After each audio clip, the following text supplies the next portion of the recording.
लाल बहादुर शास्त्री की मौत का सबसे ज्यादा फायदा इंदिरा गांधी को होता है, जो इस मौत के बाद हिंदुस्तान की ताकतवर तरीन वजीर आजम बनकर उभरती हैं।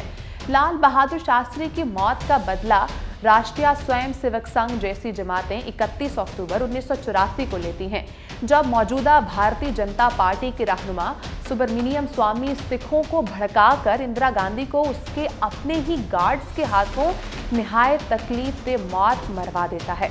नाजरीन, गांधी खानदान और इंतहा पसंद हिंदू जमातों के दरमियान ये खूनी जंग आज भी जारी है और इसमें मजीद कितने हिंदुस्तानी वजीर आज़म मारे जाएंगे, ये आने वाला वक्त ही बताएगा।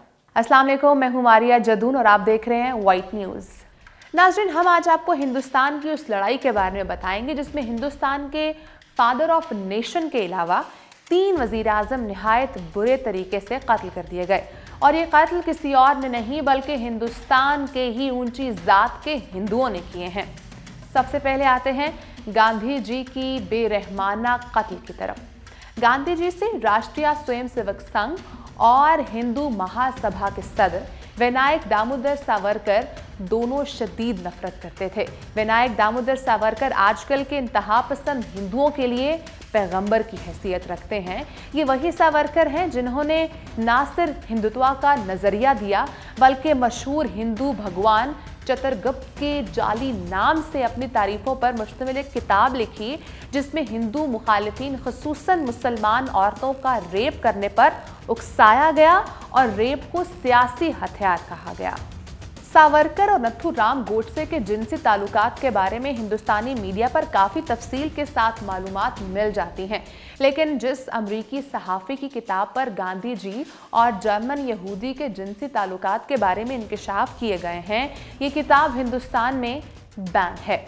विनायक दामोदर सावरकर को जब गांधी जी के खूबसूरत बॉडी बिल्डर लड़के के साथ ताल्लुकात का पता चला तो उसे गांधी जी से जलन महसूस होने लगी। लिहाजा विनायक दामोदर सावरकर ने अपने जिनसी गुलाम लड़के नथुराम गोडसे को गांधी जी का कत्ल करने पर आमादा किया। तब नथुराम गोडसे ने 1948 में गांधी जी को गोली मारकर कत्ल कर दिया। 27 मई हिंदुस्तानी वजीर आजम पंडित जवाहरलाल नेहरू की मौत के बाद लाल बहादुर शास्त्री हिंदुस्तान के वजीर आजम बनते हैं। लाल बहादुर शास्त्री इंतहापसंद हिंदू जमातों के मंजूर नजर थे। यही वजह थी कि उन्होंने वजीर आजम बनते ही गांधी खानदान को इख्तिदार के ऐवानों से हमेशा के लिए बाहर धकेलना शुरू किया। लाल बहादुर शास्त्री अगर यूं ही इख्तिदार में रहते तो गांधी खानदान हमेशा के लिए हिंदुस्तान की तारीख से गायब हो जाता। लिहाजा गांधी खानदान हरकत में आता है और 11 जनवरी 1966 को पाकिस्तान से मुआहिदा ताशकंद के अगले दिन ताशकंद में उनको पुरस्कार तरीके से जहर देकर मार दिया जाता है और उनकी पुरस्कार मौत की कोई तहकीकात कभी सामने नहीं आने दी जाती। लाल बहादुर शास्त्री की मौत का सबसे ज्यादा फायदा इंदिरा गांधी को होता है, जो इस मौत के बाद हिंदुस्तान की ताकतवर तरीन वजीर आजम बनकर उभरती हैं। लाल बहादुर शास्त्री की मौत का बदला राष्ट्रीय स्वयंसेवक संघ जैसी जमातें 31 अक्टूबर 1984 को लेती हैं, जब मौजूदा भारतीय जनता पार्टी के रहनुमा सुब्रमण्यम स्वामी सिखों को भड़काकर इंदिरा गांधी को उसके अपने ही गार्ड्स के हाथों निहायत तकलीफ दे मौत मरवा देता है। इंतहा पसंद हिंदुओं का इंतकाम सिर्फ यहीं तक महदूद नहीं रहता बल्कि हिंदुस्तान के अगले वजीर आजम और इंदिरा गांधी के बेटे राजीव गांधी को भी 21 मई 1991 को एक तामिल औरत के हाथों खुदकुश हमले में कत्ल करवा दिया जाता है। अब सवाल यह है कि आखिर सख्त तरीन सिक्योरिटी के बावजूद एक औरत जिस्म पर बम बांधकर हिंदुस्तानी वजीर आजम के पास कैसे पहुंच गई?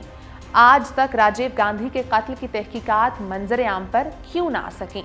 नाजरीन, गांधी खानदान और इंतहा पसंद हिंदू जमातों के दरमियान ये खूनी जंग आज भी जारी है और इसमें मजीद कितने हिंदुस्तानी वजीर आज़म मारे जाएंगे, ये आने वाला वक्त ही बताएगा।